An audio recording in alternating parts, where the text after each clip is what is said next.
श्री फुलचोकी प्राकृतिक तथा परम्परागत खेती सम्बन्धी हामी यो खेतमा आइपुगेका छौँ। यहाँ हेर्नुस्, यो मेटरको बोट, हामीले स्थानीय भाषामा मेटर भन्छौँ। अब रुख गोलबेडा भने पनि भयो। यहाँ हेर्नुस्, पिँडालु खेती हेर्नुस् त, पिँडालु खेती हेर्नुस्।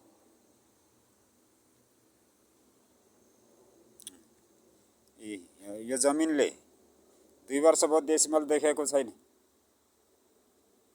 2 वर्ष भयो। यहाँ म जति देखाउँछु तपाईहरुलाई, यहाँ अहिले धान लगाएको छ, धान पनि राम्रै छ। यो जमिनमा डेसिमल बन्द गरेको 2 वर्ष भयो। अब यहाँ यता मकै, यहाँ हेर्नुस्, यो एउटै पाटो थियो, पहिला एउटै गह्रो थियो। ल हेर्नुस्, यो मकै यहाँ 2 वर्ष भयो। यो जमिनले पनि डेसिमल देखेको छैन। हामीले अब गाईकै कम्पोस्ट मल, अब के अरे प्राङ्गारिक मल बनाउँछौँ, त्यो मल हाल्छौँ। त्यसपछि यहाँ झोलमल बनाएको छ। अब विषादीको सवालमा चाहिँ यहाँ छ, यो विषादीको ड्रम। यहाँ हाम्रो परापूर्व कालदेखिको सुर्ती भन्छ नि, सुरोट बिँडी बनाउने सुर्ती हो। हाम्रो परापूर्व कालदेखिको सुर्तीको पातलाई गाईको गउँतमा गलाएको छ। यो कडा विषादी बन्छ यो। अब यसैले काम गरेको छ। ल हेर्नुहोस्, यो मकै फलेको। अब यहाँनिर चाहिँ यो मैले अघिल्लो वर्ष पनि यहाँतिरको जमिनहरू मैले देखाएको छु। अब केही कृषि सम्बन्धी सरकारी स्तरका अब अलि जान्ने बुझ्नेहरू भने ठुला हाकिमहरू, उनीहरूसँग पनि कुरा भयो, तर उहाँहरूले वास्ता गर्नुहुन्न। स्थानीय निकायतिर पनि कुरा गरियो, यो त्यतातिर छैन। नेपाललाई कसरी सम्पन्न बनाउने, कृषि बिना सम्भव छैन। कृषिमा उत्पादन बढ्नु पर्यो। कृषिलाई चाहिँ हामीले नयाँ तरिकाले खेती गर्नु पर्यो। स्वास्थ्य पनि राम्रो हुन्छ। अब यहाँ हेर्नुहोस् है, यतापट्टिको यो अर्को पाटो भयो, यो हाम्रो होइन, यी सँगै छ यी। ल हेर्नुहोस्, साथ यसमा झारमारा पनि हालेको छ, विभिन्न डेसिमलहरू पनि हालेको छ। ल हेर्नुहोस्, कुखुरा मल पनि हालेको छ, अब त्यो गाईबस्तुको मल पनि हालेको छ। यताको मकैको अवस्था पनि हेर्नुहोस्, यो अलग भयो। त्यो हुनाले अब यतै हेरौँ, रासायनिक बिनाको मल र रासायनिक विषादीहरू नपरेको ठाउँ। अब नेपाल सरकारका जान्ने विशेषज्ञहरूले यसको माटो परीक्षण गर्नुस्, बाली हेर्नुस्, फलको परीक्षण गर्नुस्। यसमा डेसिमल प्रयोग भएको थियो कि थिएन भनेर, विषादीहरू प्रयोग भएको थियो कि थिएन भनेर मेसिनहरू ल्याएको छ। के गर्ने हो? अब ठुला बडालाई मैले धेरै कुरा गर्दिनँ। उहाँहरूलाई देशप्रति, राष्ट्रप्रति कम चिन्ता छ। अलिअलि पढेको मान्छे हो म, ग्रेजुएट छु। राजनीति शास्त्र र अर्थशास्त्रमा म ग्रेजुएट हो। देशको वास्तविक अवस्थालाई मैले आफ्नो इलाकामा परीक्षण गरेको छु। यो खेतीको सवाल हो। अरू धेरै विषयहरू छन्। अब जडीबुटीका बिरुवाहरू पनि जति चाहिँ पाइन्छ हाम्रो ठाउँमा। एउटा कुरो कृषि विशेषज्ञहरूले भनिदिनु पर्यो, रासायनिक मलको आवश्यकता पर्छ, रासायनिक मलको आवश्यकता पर्छ। वनपाखामा भएका बोट बिरुवालाई घाँस झारपातलाई कसले हाल्यो मल? त्यहाँ पनि फलफुलका बोटहरू छन्, त्यहाँ पनि राम्रै जडीबुटीका बिरुवाहरू पनि पाइन्छ।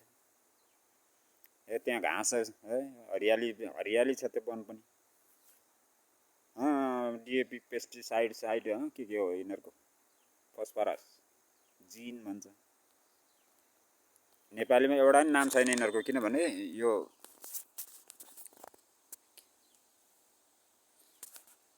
बिग कम्पनीको खेलामेलामा हामी पर्यौँ। तर मलाई गाईको अध्ययन गर्दै जाँदा मलाई ज्ञान प्राप्ति भयो, यो गाईबाटै चाहिँ यो सृष्टि थेगिन्छ भन्ने कुरो। अब साना बच्चाहरूलाई दुध पुगेन आमाको भने पनि गाईकै दुध खुवाइन्छ, बाख्रा पाठाहरूलाई भएन त्यो गाईकै दुध खुवाइन्छ। त्यो हुनाले गाई पालेको कारणबाट यो मैले गरेँ। यो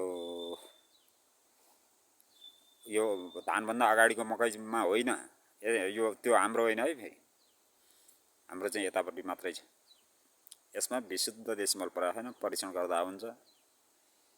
कृषि मन्त्रालयतिर पछि एकचोटि सम्पर्क राखौँला। देश बनाउनेतिर जानु पर्यो मन्त्रीज्यूहरू, भाँडबैलोमा बोल्नु भएन। प्रधानमन्त्री राम्रै छन्, ठिकै छन्, नराम्रो देखिया छैन। अलिकति गलत सल्लाह दिने मान्छेहरूबाट प्रधानमन्त्री पनि बच्नुपर्छ। असल मान्छेहरूको सङ्गत गरौँ। असल राष्ट्र सेवकको सङ्गत गर्दा हुन्छ, त्यहाँबाट छान्नु पर्यो। यो कृषिको सङ्घमा मैले केही बोलेँ। यहाँ हेर्नुहोस् त, यहाँ कपासको बिरुवा, ल हेर्नुहोस् कपासको बिरुवा मैले निकालेको छु। यो सारेर हेर्छौँ हामी, कपास कपडा केबाट बन्छ? कपासबाट बन्छ, रेशमबाट बन्छ। ल मित्रहरू, यहाँ एउटा हाम्रो सानो घर पनि छ, यो यस्तै हो, ठिकै छ। घरहरू पनि छ, यो हाम्रो जग्गा हो। अब हामीले 15 दिनमा झोलमल हाल्छौँ यो खेतीहरूमा। हेर्नुहोस्, अब के गरे हुन्छ खेती, बेसार पनि छ। यी ल हेर्नुहोस्, सुर्तीको बोट, काँचो पात भन्छ हामी, ओरिजिनल सुर्ती हो। बिँडी खानेले यसैको खान्थे, चुरोट खानेले यसैको खान्थे। प्रकृतिले नै दिएछ त धेरै चिज। विदेशको बिउ लिएर आएको छ, बेचाएको छ। आफ्नो बिउ सङ्कलन गर्नुपर्छ, प्रचार प्रसार छैन, सुनसान छ। काँडा ल्याउँछ, स्थानीय निकायले पनि बिउ बाँड्ने दिन भन्छ। अति भएको छ, अति। यो 36 वर्ष अति गरे छन्। यो फडारलाई हटाएर नयाँ आएकोले त गजब गर्नु पर्यो नि त। ल हेर्नुहोस् दालचिनीको बोट, फेद हेर्नुहोस्, फेद। यो करिब 8 वर्षको बिरुवा हो,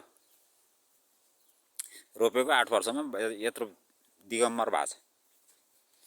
ल हेर्नुहोस्, कृषि विशेषज्ञ, वन विशेषज्ञ, वन बचाउनु पर्दैन, सरकारी सम्पत्ति हो। हामीले यहाँ भित्र अलैँची लगाएको छ, हेर्नुहोस् है, यो अलैँची अब रोप्या छ, करिब 2500-3000 किलोमा बिक्छ।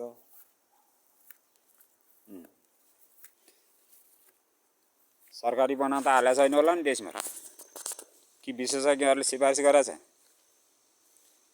त्यो हुनाले आत्मनिर्भर अर्थतन्त्र निर्माणमा विशेष ध्यान दिनुपर्छ। ठुला पदमा जागिर खाएर मात्र हुन्छ, चोरचोरी विदेश लखटिसक्यो। ल हेर्नुहोस्, हामी सुविधा सम्पन्न ठाउँमा छौँ, तपाईँहरूको सहरभन्दा बढी सुविधा छ हामीसँग। ल हेर्नुहोस् पिच रोड, ल हेर्नुहोस्,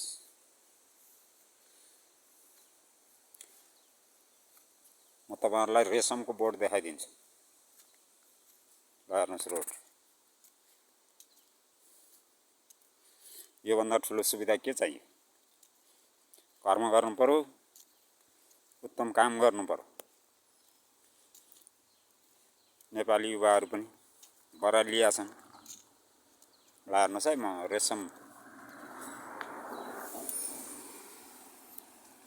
रेशम खेतीको बोट देखाइदिन्छु। होइन हौ, जाऊ त। ल हेर्नुहोस्,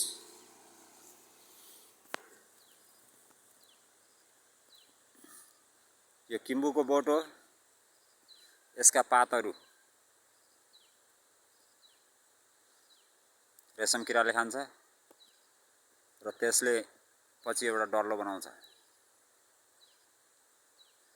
रेशमको गुजुल्टो दिन्छ। कपडा त कपास र रेशमबाटै हुने हो। अब घरको सवालमा बाँस सवालमा त अझ कुरा नगरौँ। ढुङ्गा माटो इँटा आदिबाटै बनेका घरहरू चाहिँ भूकम्प प्रतिरोधी थिए त। देखिन्छ त सहर बजार। काँचो इँटा, काँचै माटोमा लगाएका घरहरू भूकम्पले केही पनि गरेन। ढलान घरहरू क्र्याक भएको देखेका छौँ। हाम्रो कला संस्कृति थियो त पहिले। त्यत्रा मन्दिर बनाएका छन्। कुन इन्जिनियरले त आर्किटेक्ट गरायो? त इन्जिनियर थिए त पहिले। देशमा इन्जिनियरहरू थिए, कालीगढहरू थिए, शिल्पीहरू थिए। देश उजाड बनाउने विषयमा कसैलाई पनि माफ दिनुहुँदैन। ल सवारी साधनको आवागमन छ। यो उपत्यकाको करिब 24-25 किलोमिटरमा छ। कोटेश्वरको 24-25 किलोमिटर भित्रको एरियामा छ। शुद्ध पानी छ हामी कहाँ। ल किम्बुको बोट पनि देखाइदिएँ मैले। त्यो हुनाले हामीले चाहिँ वनलाई अध्ययन गरेर, वनलाई पनि अध्ययन गरियो र त्यसपछि पाखोबारीहरूलाई पनि अध्ययन गरियो, वनबुट्यानलाई अध्ययन गरियो र इन्डियन मित्रहरूले प्राकृतिक खेतीको पनि कुरा गर्नुभयो। त्यसपछि हेरौँ, प्राकृतिक खेती पनि हेरौँ। अझ यसलाई कसरी परिष्कृत गर्ने त्यतातिर पनि लाग्यो। त्यो हुनाले हेर्नुहोस्, नेपाली किसान मित्रहरू, नेपालका सचेत देशभक्तहरूले विशेष ख्याल गर्नु होला। हामी मेरो सवालमा मैले अघि भने मेरो सानो परिचय पढ्या हो। विभिन्न क्षेत्रहरूको अध्ययन पनि गरियो।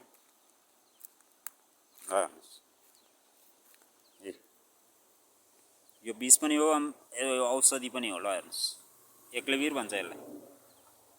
एक्लेवीर भन्छ। बडा कडा विष पनि बन्छ र बडा राम्रो औषधि पनि बन्छ। बनाउने विधिहरू छ। ल हेर्नुहोस्, यहाँ हामीले अलैँची सारेको अलैँची। ल हेर्नुहोस्,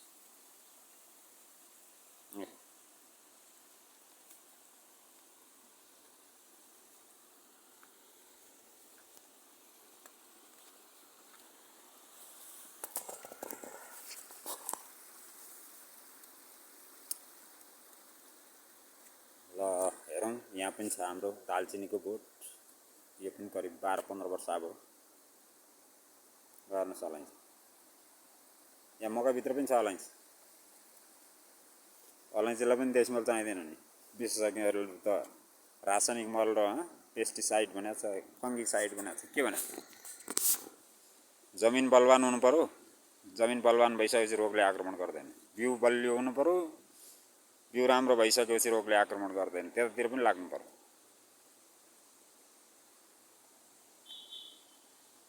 अब हामी हामी घाँसपात खुवाउँछौँ गाईबस्तुलाई। गाईबस्तुको पनि स्वास्थ्य राम्रो हुन्छ, बिरामी हुँदैन।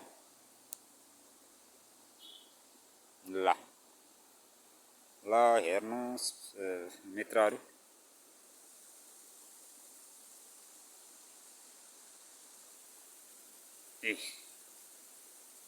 ल हेर्नुहोस्, यस्तो मौलाको छ। यहाँ कहाँ छ यस्तो भिरपाखामा? डेसिमल हाले त छैन नि त खै हामीले बस्तीको मल त हालेको छैन छ त आउँछ माटो आफै बन्छ माटोले आफै शुद्धिकरण पनि गर्छ मेरो अनुभव हो